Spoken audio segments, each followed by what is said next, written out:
সরকার নিরাপত্তার নিশ্চয়তা দিলে দ্রুতই দেশে ফিরে আদালতের মুখোমুখি হতে প্রস্তুত সাকিব আল হাসান। এমনকি দেশের মাটিতে বিদায়ী সিরিজ খেলার পাশাপাশি অংশ নিতে চান 2027 ওয়ানডে বিশ্বকাপেও। আন্তর্জাতিক গণমাধ্যম রয়টার্সকে দেওয়া এক সাক্ষাৎকারে নিজের এমন ইচ্ছার কথা জানান সাবেক এই বিশ্বসেরা অলরাউন্ডার। নিজেকে নির্দোষ দাবি করে তার বিরুদ্ধে করা হত্যা মামলাটিকে হাস্যকর বলেও মন্তব্য করেছেন সাকিব। সাকিবের দাবি, তার বাবা মাকে দেশ ত্যাগে নিষেধাজ্ঞা দিয়ে রাখা হয়েছে। 2024 সালের পর বাংলাদেশে থাকা তার বাবা মায়ের সঙ্গে দেখা করতে পারেননি তিনি। এ ব্যাপারে সাকিব জানান, সময়টা কঠিন ছিল এবং কোনোরকমভাবে টিকে আছেন তারা।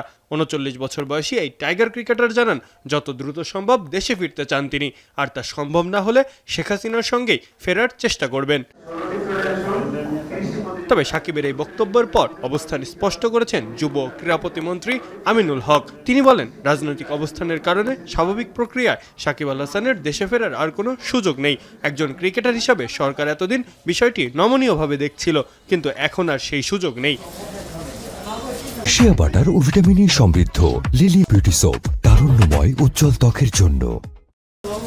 সাকিব স্বৈরাচারের সংবাদ সম্মেলনে যোগ দিয়েছে বলে মন্তব্য করে প্রতিমন্ত্রী আরও বলেন, যদি সাকিব দেশে আসেন তাহলে আইনগতভাবেই আসতে হবে। 2 বছর ধরে নির্বাসিত সাকিব এখন আদৌ দেশে ফিরতে পারবেন কিনা সেটি নিয়ে জটিলতা আরও বাড়ল। মাহফুজ আহমেদ, এখন।